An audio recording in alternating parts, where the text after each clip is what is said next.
마태복음 5장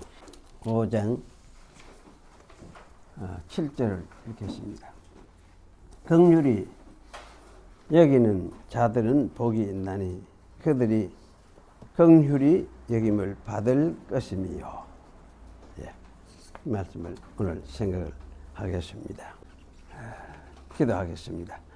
거룩하신 주님, 당신이 주신 말씀을 우리의 영혼의 양식으로 삼아서 살아가고 있는 가운데 또 오늘 주신 이 말씀을 함께 생각하면서 우리의 생명의 양식으로 되새기고자 합니다. 이미 주님께서 이것을 우리에게 양식으로 주셨고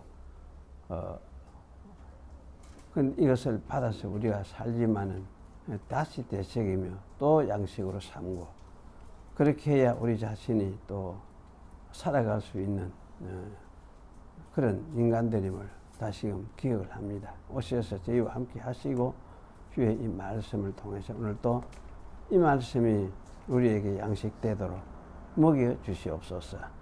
예수님의 이름으로 기도하옵나이다. 아멘. 이 팔복 말씀 중에서 이제 5번째 복이죠. 이 5번째에 들어오자 저는 좀 여기서 조금 변화된 모습을 발견하게 됩니다. 그것이 무엇인가 하면은 여기 5번째 이 복부터는 이제 그 타인을 향하고 있다 이런 생각이 들어집니다. 심령이 가난하고 애통하고 온유하고 의를 굶주려 하고 목말라 하는 것은 이거는 이제 개인적인 문제라고 말을 할 수가 있죠. 그런데 긍휼히 여기는 것은 자신이 이제 타인을 보게 되는 것이라 할 수 있습니다. 타인을 생각하는 것이죠. 타인의 허물을 보게 되고 그저 자신만을 생각하면 자신에 집중하던 그런 눈을 이제 타인을 향하고 있는 것을 우리가 보게 됩니다. 이어지는 이 말씀이 아마 청결하다, 마음이 청결하다는 이 말씀, 이건 어쩌면 개인적인 문제 같기도 한데, 그 이제 화평하게 하는 자도 이 아마 타인과의 문제를 이야기하는 것 같기도 하고, 또 의를 위하여 박해를 받은 것도 역시 타인과의 관계에서 일어나는 일이다. 아마 이거는 거의 종국적인 상황이다. 아마 이렇게도 이야기를 할 수 있을 것 같기도 한데 어쨌든 그렇습니다. 그래서 첫째에서 넷째까지는 좀 자신 속에 없는 것 이것을 보면서 이것 때문에 그렇게 자기가 이제 이렇게 참 하나님 앞에서 서서 자기를 살펴보는 그러면서 애통하고 가난해지고 가난한 자신을 보고 이렇게 하고 하면서 이제 굶주려 하고 하는 이런 모습이라고 한다면은 아마 이 5째부터 8때까지는 가지고 채워진 것에 있어서 그래서 말씀을 하는 것이 아니냐. 남줄 것이 좀 있어서 이렇게 말씀하는 것이 아니냐. 이런 생각을 하게 됩니다.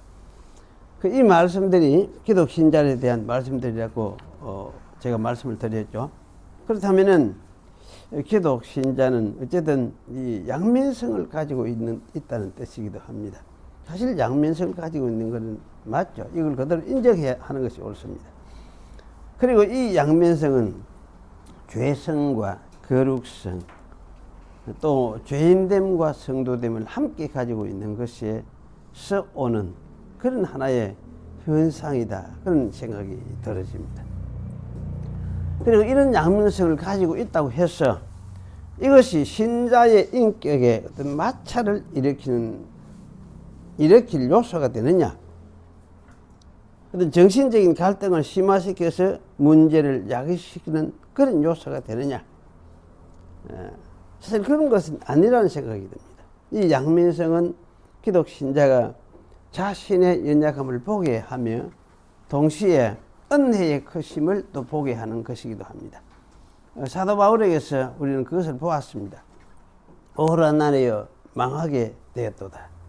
이 사망의 몸에서 누가 나를 건져내랴.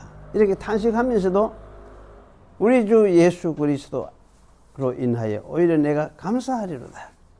그런즉 내가 속으로는 하나님의 법을 육신으로 인하여 육신으로는 죄의 법을 섬기노라. 이런 말씀을 하고 있습니다. 그래서 자신의 한편에서는 죄의 법을 자기 속에서 보고 있는 것이죠. 그러면서도 감사하는 거죠. 왜냐하면 죄의 법이 자기 속에 있음을 보면서도 그것이 자기를 망하게 하는 것이 아니라 오히려 감사하게 하고 하나님을 향하여 살게 하는 그런 어떤 촉매제라 할까 이런 것이 되기 때문에 그렇습니다. 신자에게 이 정신적인 문제는 신앙 때문에 생기는 것이 아닙니다. 오히려 엄연한 양면적인 사실을 부정하려고 애쓰고 또 완전하게 하려고 강요하고 닥달하는 이런 어떤 율법주의적인 사고방식 때문에 일어나는 일이다. 그런 생각이 떨어집니다. 복음을 이것은 잘못 이해했다는 생각이 들었습니다. 이 때문에 신자들은 그런 추구에 시달리게 되고 또 그런 것이 심화되어서 정신적인 문제를 야기시키기도 한다는 생각이 들어집니다. 계속 그걸 강조를 하고 교회에서 극하면은 그 이제 신자들은 그런 식으로 시달리게 되는 거예요. 그래서 시달리면서 교회 안에서 신자라는 사람들이 어떻게 보면 정신병 환자가 많이 생겨나고 또 강박증이 많이 시달리고 하나님을 무서워하는 그런 두려움에 빠지는 그런 경우가 많이 있는 것을 봅니다. 하지만은 복음은 이런 문제를 사실 야기시키는 것이 아니에요. 이런 것들에서 해방시키는 것이 복음이에요. 또 자유를 이런 것들에서 누리게 하는 것이 복음입니다. 자기 안에서 죄와 불신앙적인 어떤 면모를 보면서도 그것을 자신이 없애보려고 실험하도록 하는 것이 아니라 오히려 감사하고 찬송하게 하는 것이 복음이라 그 말씀이죠. 예수를 주로 믿는 신앙인은 주님 때문에 정죄감에서 해방을 누리는 사람입니다. 또 자유함을 누리는 사람입니다. 이런 자유와 해방을 두려워하는 사람들이 많이 있지만은 결단코 이런 것들은 사실 신자가 두려워할 것이 아닙니다. 그리스도인은 그주 예수 그리스도 안에서 해방과 자유를 누리는 사람들입니다. 자기 안에 본래 없음이 무엇을 알게 되었고 또 주님에 의해서 채워졌고 채워지는 속에서 살게 되었음을 알게 되었기 때문입니다. 죄성을 보면 그것을 그대로 인정하면 됩니다. 신자들이 죄성이 있고 해서 그것 때문에 실수하고 허물이 있고 허물된 일들을 때로는 하고 범하고 하는 것, 그럼 그것을 그대로 인정하는 것이죠. 인정하고. 그렇지만 그것 때문에 낙심할 것은 아니에요. 신자는 그럴 때마다 뭐냐, 두려워하거나 시름할 것이 아니고, 이러니 내가 죄인이구나 하는 것을 고백하는 것이죠. 그래서 주님과 고백을 하면서도 주님과 그 대속해 주신 의를 생각하는, 주님이 대속시켜 주신 의를 생각하는 그런 자, 그래서 안식하고 감사하게 되는 이게 신자다 그 말이죠. 하지만 사실은 이 슬프게도 많은 경우에 아직도 이런 이치를 깨닫지 못한 중에 있는 사람들이 많이 있는 것 같아요. 교회 다니고 하면데도 하나님이 어떤 분이냐 할지에 하나님이 참 은혜로운 분이다. 내가 참 은혜를 입었다. 이거보다도 이놈이 뭐하노? 이런 어떤 생각 때문에 두려워하고 염려하는, 무서워하는 그런 마음에 시달리는 사람이 많이 있어요. 그리고 또 강박증에 시달리는 사람들이 많이 있어요. 하나님 사실 그런 분은 아니잖아요. 하나님은. 그래서 이 팔복이 사실은 이러한 측면들을 우리가 생각해 볼 때, 양면색을 생각해 볼 때에 이 양면색은 내가 아직 이 세상에서 살기 때문에 육신을 가지고 살기 때문에 가질 수밖에 없는 그러한 양면성이구나 이렇게 생각하고 주님 앞에 내가 온전히 설 때는 그때는 나도 온전하게 될 것이다 이런 생각을 하고 소망을 가지고 그러면서 사실은 감사하고 이래 해야 그게 있어 시달림이 없어지는데 사실은 그렇게 잘 안 되는 것을 우리가 많이 보게 되어집니다. 참 이런 측면에 우리가 어쨌든 이 한국 장로교는 통합적에는 좀 이러면서 좀 자유로운 것 같더라고. 이런 그 율법적인 좀 자유로운 것 같고. 근데 이제 고시는 아직 이런 데서 좀 이래 노연하지 못한 것 같기도 하고. 정신도 아마 좀 합동도 좀 그런 것 같고 노연하지 못한 것 같고. 그런데 합동은 고시보다는 좀 더 열에 좀 자유로운 것 같고. 하여튼 그런 이 스펙트럼이 다양한 어떤 면모를 가지고 있는 것 같아요. 그러니 한국 교회가 이 면이 어쨌든 정리를 해가지고 좀 바르게 좀 잘 이래 가르치고 해야 할 필요가 있음을 저는 느낍니다. 이제 우리가 긍휼히 여기는 것에 대해서 좀 생각을 해보겠습니다.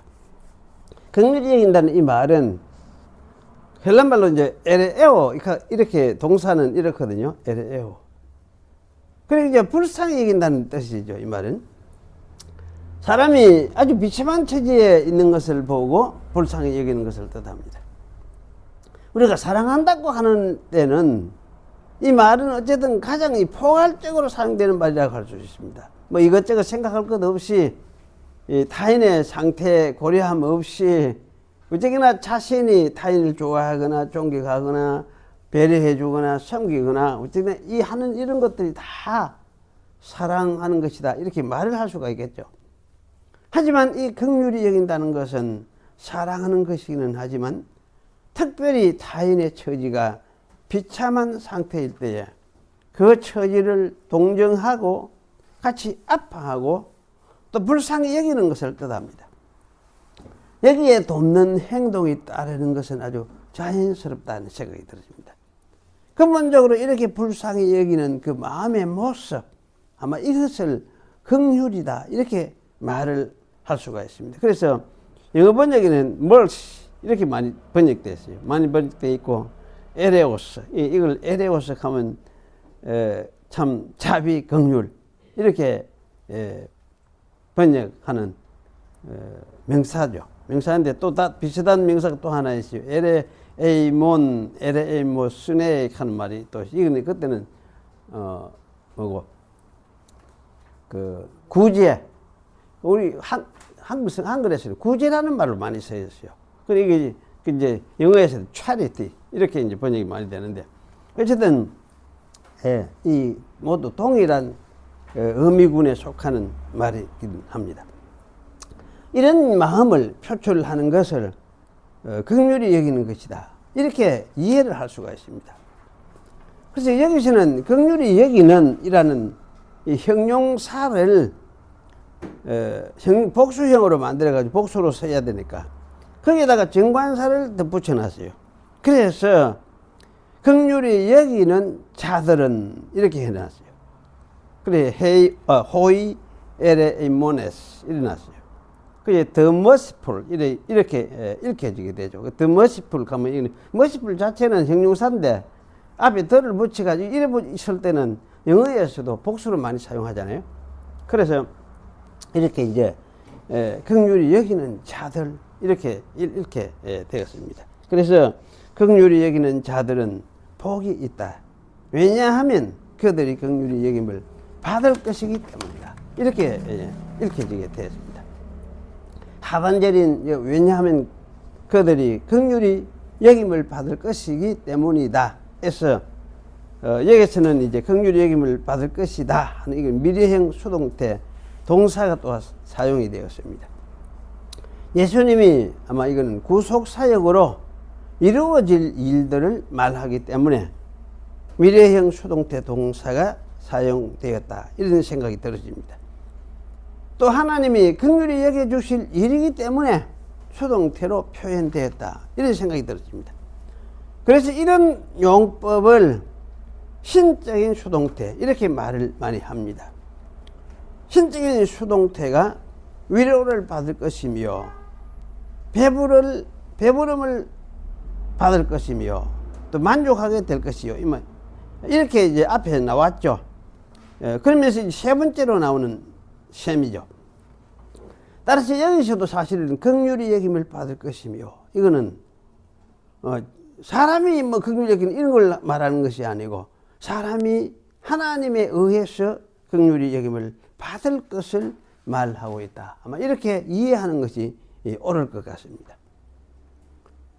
그러면 여기서 말하는 이 긍휼은 이거는 불교에서 말하는 자비하고 전혀 성격이 다르구나, 이런 생각을 일단 우리가 할 필요가 있죠. 사람이 노력해서 얻는 어떤 성취하는 그런 긍휼이 아니구나, 이런 생각을 할 수가 있습니다. 사실 단어는 똑같아요. 똑같은데 단어의 뜻은 거의 같은 뜻입니다. 자비, 불교의 말은 자비하고 자비하고, 성경도 자비고 이어도 자비니까 똑같네, 기네, 이렇게 우리가 생각을 할 가능성이 있어요. 그런데 이 불교의 자비는 허무한 모든 인간과 중생에 대한 아마 동료의식이다, 이렇게 생각이 들었습니다. 그것은 인간의 마음에서 출발한 것이고 허무의식에서 출발한 것입니다. 하지만 여기서 예수님이 말씀하신 긍휼은 사람이 하나님의 긍휼을 입을 것을 의미한다, 이런 생각이 듭니다. 하나님께서 말을 해가지고 하나님이 자기 긍휼을 사람들에게 주시는, 입혀주는 그런 긍휼, 이것이 긍휼의 특별한 점이라, 그런 말씀이죠. 그런데 하나님을 근원으로 하는 이 긍휼은 특히 하나님이 자기 백성을 불쌍히 여기시는 것과 관련이 있음을 알 수가 있습니다. 이 긍휼이라는 말을, 이 구절이 사용된 성경 구절을 한 연한 군데 찾아보면은 제가 살펴본 것 같은데, 이 말이 사실은 긍휼이 단순히 그냥 하나님의 특별히 이거는 구속 사건과 관련 지어져서 특별히 불쌍히 여기는 것도 불쌍히 여기지만은 구속 사건과 관련 지어져서 하나님의 사랑을 가르치는 것이 바로 이 긍휼이구나, 이런 생각이 들게 만들어요. 그래서 우리는 예수님이 말씀하신 긍휼을 생각할 때에 계시 역사에서 나타나신 하나님의 긍휼하심을 먼저 생각해야 된다, 그 생각을 할 필요가 있습니다. 그래서 하나님이 자기를 드러내는 한 모습으로서의 긍휼, 이것을 먼저 생각해야 할 필요가 있습니다. 그래서 이런 점을 우리가 이제 성경에서 좀 확인을 해볼 필요가 있는데요. 출애굽기 22장 27절에는 가난한 하나님의 백성을 생각하시는 하나님의 말씀이 나옵니다. 그것이 유일한 옷이라, 그것이 그의 알몸을 가릴 옷인즉 그가 무엇을 입고 자겠느냐. 그가 내게 부르짖으면 내가 들으리니 나는 자비로운 자임이니라. 이런 말씀을 하나님이 친히 말씀하고 계십니다. 마지막 부분은 여기 이제 나는 자비로운 자임이니라 때문이다, 그 말이죠. 나는 자비로운 자이기 때문이다. 그런데 여기 자비라는 말이 마태복음 5장 7절에서 는 긍휼을 이렇게 번역을, 긍휼한 이렇게 번역되어 있습니다. 그래서 이 긍휼한 이렇게 번역되었는데 사실 히브리 말로는 한운 이렇게 이 말이 사용이 되어 있습니다. 그래서 뜻은 같지만은 출애굽기의 말씀은 하나님의 백성 중에 가난한 자의 옷을 전당 잡아 돈을 빌려줄 때에 비록 그 돈을 그날에 돌려주지 못할지라도 세 가지거든 그 가난한 자의 옷을 돌려주라는 말씀을 하고 있어요. 이렇게 자신을 자비한 자로 알리신 것은 그가 이스라엘을 종된 곳 애굽에서 이끌어냈다. 너희 다 종된 상태에서 있었는데 거기서 내가 이끌어냈다. 이걸 강조를 하시면서 언약을 맺어서 이제 자기 백성으로 삼으시고 자기 백성 가운데 계시기 때문입니다. 하나님의 백성은 이런 하나님의 마음을 나누어 가지고 있는 사람이다. 그래서 이 나누어 가진 이 마음을 존중하고 하나님을 생각하면서 이 마음에 여기에 따르는 사람이다. 이것을 가르치는 것이 여기 이제 출애굽기의 그 의도라는 생각이 들어집니다. 그리고 이제 출애굽기 34장에는 하나님이 모세에게 자신이 이스라엘의 하나님이 되시는 것을 이스라엘을 긍휼히 여기시겠다는 약속을 주심으로써 확정하겠다고 하셨습니다. 모세는 하나님이 긍휼하신 분인지를 알 수가 없었던 것 같아요. 만약 하나님이 이스라엘을 긍휼히 여기지 않으시면은 언약을 맺은 이스라엘인데 언약을 맺어도 이들이 긍휼한 분이 아니라면은 끊임없이 범죄하는 이스라엘을 다 멸망시킬지도 모르겠다는 염려를 했던 것 같습니다. 그래서 모세는 자기 자식에게 이스라엘에게 긍휼하신 하나님을 보여주십시오. 하나님 자신이 이스라엘과 약속의 땅으로 가실 것을 보증해 주십시오. 이런 요구를 했었습니다. 그때 하나님은 모세에게 그 보증을 주셨습니다. 보증이 뭐냐면 여호와로다. 자비롭고 은혜롭고 노하기를 더디하고 인자와 진실이 많은 하나님이로다 라고 선포를 하시면서 보증을 주셨습니다. 모세의 요구에 하나님이 응하여 주신 셈입니다. 이 구절에서 자비롭고 은혜롭고 인자함,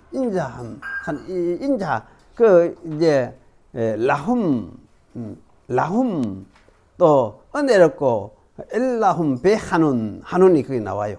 그리고 인자함, 헤세드 또 나와요.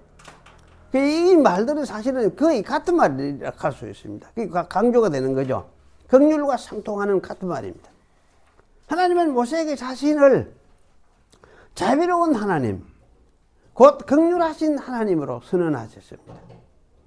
그리고 그 선언하신 대로 이스라엘이 범죄해도 이스라엘에게 긍휼을 베푸셔서 이스라엘에서 대속자이신 자기의 아들이 나게 하셨습니다. 그리고 이 아들이 자기 백성에게 말씀하신 것이 뭐냐? 팔복의 다섯째 복에서 말씀하신 오늘 긍휼입니다. 그러니 이 다섯째 말씀하신 이 복이 있는 사람은 말할 것도 어떤 사람인지 할 때에 대속함을 받은 사람들을 뜻하는 말이라는 것을 알게 됩니다. 대속하신 하나님의 아들 예수 그리스도를 믿어서 그들의 죄에서 건짐을 받은 사람들, 이런 사람들을 가리키는 것이 분명하다, 그렇게 생각할 수 있습니다. 특별하게 이거는 구속함을 받은 사람이 따로 있다는 것이 아닙니다. 하나님의 독생자 예수 그리스도를 주와 그리스도로 믿고 그가 계시하신 하나님을 자기 아버지로 알게 된 사람들 모두가 하나님의 구속하심을 받은 사람들입니다. 물론 이런 사람들을 대신하여 하나님의 아들이 대속 사역을 이행하신 것은 하나님의 긍휼을 가장 완벽하게 인간에게 나타내신 사건이었습니다. 그리고 그 이루신 것을 하나님의 아들은 자기 백성에게 덧입혀 주셨습니다. 그래서 예수님을 믿는 사람은 긍휼한 사람이 되었습니다. 그리고 이런 예수님의 마음을 나누어 받았습니다. 예수님은 자기를 믿는 사람이 이렇게 예수님의 마음을 나누어 받아서 살아가도록 조처를 취하셨습니다. 그 조처를 취하신 것이 무엇이냐? 성령을 주신 일입니다. 이 성령은 믿는 사람에게 주어진 새로운 것이라 할 수 있죠. 새로운 요소라 할 수 있습니다. 하늘에서 주어진 새로운 요소. 그래서 믿는 사람에게서 뭐냐? 새로운 성질이 나타나게 만드는 것, 새로운 인간성이 나타나게 만드는 것, 이 동일이 무엇이냐? 이것이 성령이라 할 수가 있습니다.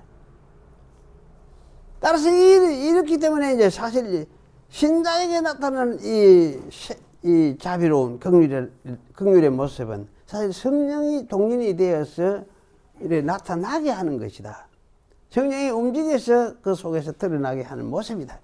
그렇게 우리가 이해를 할 수가 있습니다. 그래서 예수님의 백성이 형제를 긍휼하게 여기는 것은 자기에게 주어진 새로운 어떤 인간성이 드러나게 하는, 새로운 인간성이 드러나게 하는 그런 것이다. 그렇게 이해를 할 수가 있습니다. 성령께서 그런 사역을 하시기 때문에 그렇습니다.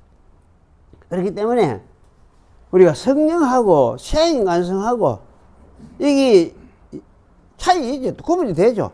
성령은 우리 속에 오셔서 역사하는 하나님의 영이고, 그 영이 계셔서 이 새로운 모습, 인간의 모습, 이것을 나타내게 하는 그런 사역을 하고 있으니까. 그래서 이건 구분되면서도 사실 밀접하게 연결이 되어 있습니다. 그러므로 이 긍휼이 여기는 것은 특별하게 사람이 어떤 운동으로, 무브먼트 해가지고 운동으로 해서 되는 것이 아닙니다. 오로지 이것은 믿음으로 사실 되는 일이 틀림없습니다. 때문에 신자가 긍휼하게 여기는 것은 특별한 행위를 더하는 것이 아닙니다. 자신이 긍휼히 여기야 하겠다고 하고 애를 쓰고 막 비교하고 경쟁을 해서 하는 것이 아니라 그 말씀이죠. 긍휼이 없어 보인다고 해서 다른 사람을 비판하는 것도 아니에요. 그저 주님의 마음을 받은 새로운 인간으로서 형제 자매가 된 성도를 향해서 자기의 생명을 살아가는 모습, 그것이 바로 긍휼이다. 이렇게 말을 할 수가 있습니다. 긍휼히 여긴다는 말이 이런 성격의 것이기 때문에 긍휼히 여기는 것은 새롭게 주님으로부터 긍휼히 여김을 받을 조건을 갖추는 것을 말함이 아닙니다. 우리가 조건을 갖추어야 또 긍휼을 입는다 이런 생각을 사실은 할 가능성이 많아요. 이 다섯째 복이 마치 그렇게 말을 하는 것 같아요. 우리가 긍휼을 베풀어야 우리가 주님으로부터 긍휼을 입는다, 얻게 된다. 이렇게 오해를 할 수 있을 만큼 다시 보면은 그런 생각을 갖게 만들어요. 그러나 사실은 전혀 그런 것이 아닙니다. 이 복 역시도 믿는 사람에 대하여, 즉 믿는 사람의 사람됨에 대해서 말하는 것입니다. 성경에서 우리가 조건을 이행해야 하는 것처럼 보이는 가르침이 사실 들어 있어요. 예를 들면 주님이 가르친 기도 속에도 그 말이 있습니다. 우리가 우리에게 죄를 지은 자를 사하여 준 것 같이 우리의 죄를 사하여 주옵시고 라고 이렇게 말씀하고 있어요. 이걸 참 굉장히 어려워하는 구절이라 그렇게 말을 할 수 있습니다. 그래서 우리가 남 죄를 용서해 줘야 주님도 우리 죄를 용서해 준다. 이렇게 이제 막바로 해석을 하고 그렇게 가르치는 분들도 들어 있어요. 들어 있는 게 아니고 아마 감리교 쪽에 속하는 사람들이 거의 아마 이런 쪽으로 많이 가르치는 것 같아요. 하지만 이 말씀은 제자들과 제자들로 인해서 성도가 된 사람을 향해서 말씀하는 것이라는 점을 생각을 하면은 죄사함을 얻은 사람들이 그 백성된 삶을 사는 중요한 한 모습이 죄지은 다른 사람의 빚, 곧 허물을 또 용서하는 것이 당연하다는 것을 가르치는 말씀입니다. 만약 이런 생각을 하지 않고 이에는 이, 눈에는 눈, 이것보다 더 심하게 이런 식의 이제 복수심에 불타는 마음을 가지고 있다면 그것은 자기의 죄사함을 모르는 사람이라는 뜻이기도 합니다. 어떤 생각을 하느냐가 그 사람됨을 보여줍니다. 죄사함을 모르는 생각에 사로잡힌다면 죄사함을 모르는 사람이요. 죄사함을 아는 생각을 가지고 그것에 따라 순종한다면 죄사함을 입은 사람이라는 뜻입니다. 하나님의 나라는 죄사함을 아는 사람들이 모였기 때문에 타인의 빚을 사할 줄 알면서 사는 것이 당연함을 말씀한 것입니다.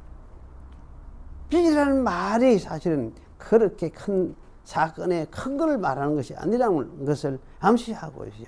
그 주기도문에서 말하는 죄,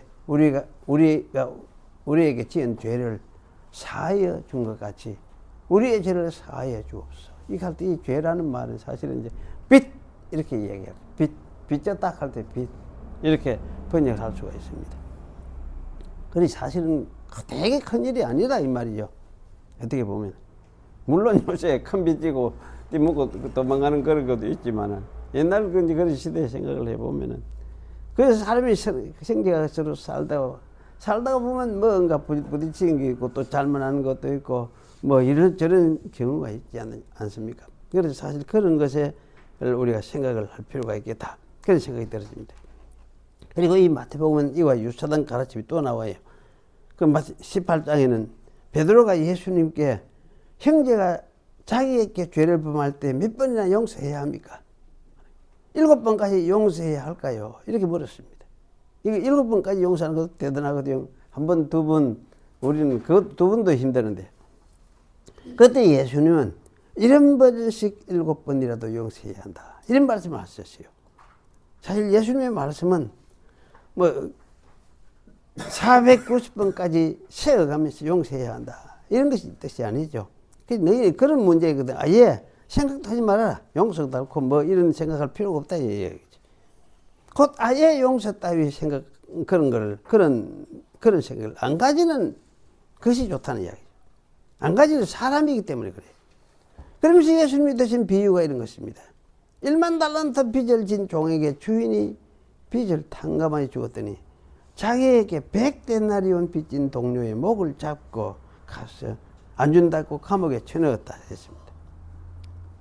그럼 주인이 돌아와서 보니까, 출차했다가 돌아와서 보니까 자기의 큰 빚이 탕감받은 것임을 모르는 그 종이 동료 종을 좋게 그거 했다고, 빚 안 갚았다고 잡아 넣었단 말이죠. 그게 없으니까. 그래서 이제 이 1만 달란트 빚진, 이거는 좀 도무지 갚을 수 없는 돈이에요. 그런데 그 종을 이제 잡았어요. 물었습니다. 책망을 하죠. 내가 너를 불쌍히 여긴 같이 너도 네 동료를 불쌍히 여기는 것이 마땅하지 아니하냐. 이렇게 힐책을 하면서 그 종을 옥에 가두었다고 예수님이 말씀하셨습니다. 그리고 너희가 각각 중심으로 형제를 용서하지 아니하면 내 천부께서도 너희에게 이와 같이 하시리라. 이런 말씀으로 비유를 끝을 맺으셨습니다. 예수님의 이 말씀은 자기의 큰 용서받음, 곧 죄 용서받음을 모르는 행동을 하는 사람은 하나님의 크신 긍휼을 입었음을 모르는 사람이라는 뜻입니다. 종들끼리 뭐 100데나리온 빚진 것은 탕감받은 1만 달란트에 비하면 그건 아무것도 아님을 암시를 받습니다. 성도의 삶에서 웬만한 자잘못을 가지고 믿지 않는 사람들이 하는 것처럼 하는 것은 사실 성도된 모습이 아니다. 이렇게 우리가 생각할 수가 있습니다. 세상 사람이라면 이런 것을 가지고 원수도 삼고 하지만은 너희는 더 좋은 큰 것을 누리고 있는 사람이 아니냐. 그런 뜻이죠. 용서하는 것이 성령을 따라 사는 사람의 모습, 본 모습이라는 뜻입니다. 당연한 모습이라는 뜻입니다. 그리고 너희는 그렇게 할 수 있는 마음을 내가 줬다는 이야기지. 그러니까 그래 그 마음을 따라서 이제 사는 것이 당연하지 않느냐 이 말이지. 신자는 옛 사람의 법을 따라서 사는 사람들이 아니라 새 사람의 법인 성령을 따라서 사는 사람들이라는 것을 가르치신 셈입니다. 왜냐하면 그들이 긍휼히 여김을 받을 것임이요 라는 이 구절은 새 생명으로 사는 자가 신자이며 이런 자가 주님께 죄 용서함을 얻은 사람이라는 뜻입니다. 성도는 누구나 이런 새 마음에 이끌림을 받을 수 있는 사람이죠. 네, 받았기 때문에. 또 그 이끌림에 따라서 사는 사람이 주인이신 그리스도께 죄 용서함을 받은 하나님의 백성이라는 뜻입니다. 사실 이렇게 이끌림이 있기 때문에, 이 가르침이 있기 때문에 이거 뭐 따질 거 없이 그냥 이들은 그냥 여기 순종하는 거지. 순종하고 사는 거지. 흔히 신자의 이런 점을 이용해버리고 달려드는 사람이 많이 있죠. 그런 사람이 있다면은, 교회 안에서 사는 이런 사람이 있다면, 뭐 세상 사람이야, 우리야. 그때는 뭐 이런 사람하고 뭐 쫓아내든지 싸우든지 뭐 이럴 수도 있겠지만, 그러나 교회 안에 있는 성도라면은, 신자라면은, 치리의 원리대로 하면 됩니다.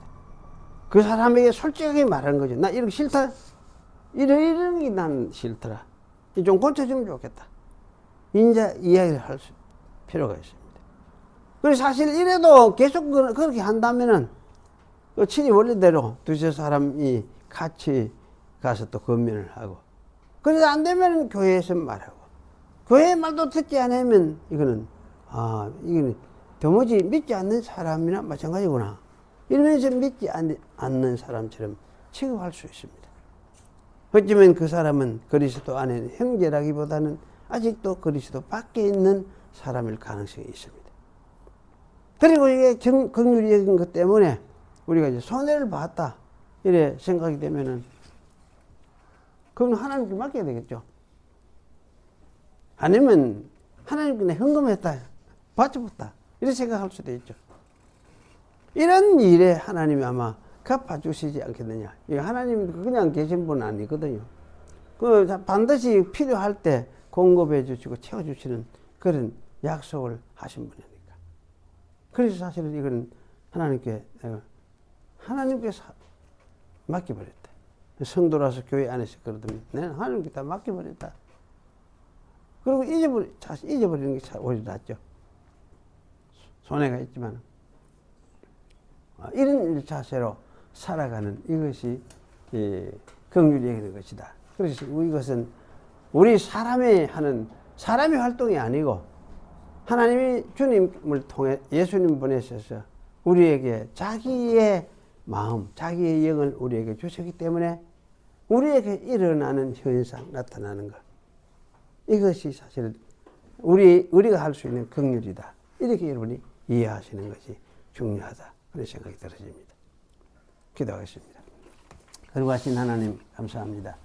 오늘 주신 주님의 말씀을 함께 상고했습니다. 이 말씀처럼 우리에게 주님이 크신 긍휼을 베풀어 주셨고 또 그 주님의 마음을 우리에게 나누어 주셨으니 저희가 그 마음을 받아서 그것을 따라서 살아가는 그런 성도로 불림을 받은 것을 기억을 하고 주님 안에서 이 마음을 따라서 살아가도록 우리를 붙들어 주시옵소서. 우리 육신의 생각과 연약성 때문에 또 하나님의 백성으로 사는 이것이 고달파질 때도 들어있고 하지만은 주님이 참으로 우리에게 큰 은혜를 주셨음을 기억을 하고 이것 때문에 우리가 부유해하고 즐거워하고 부자 된 것 생각하면서 참 하나님 앞에서 누리며 살아가는 그런 저희가 되게 하시고 서로 간에 성도의 이런 허물 이런 것들이 우리에게 부담되지 않고 아주 생각지도 않고 작은 것들은 그냥 잊어버리고 주워버리고 또 하나님께 맡겨버리고 틀어가면서 살아가는 그런 저희가 될 수 있도록 우리 하나님께서 은총을 더해 주시옵소서. 그래서 저희 교회도 참 주의 나라처럼 하나님의 나라는 화평이라고 말씀하셔서오니 이 화평을 함께 누리면서 살아가는 그런 작은 공동체가 되도록 주님께서 붙잡아 주시옵소서. 구주 예수님의 이름으로 기도하옵나이다. 아멘.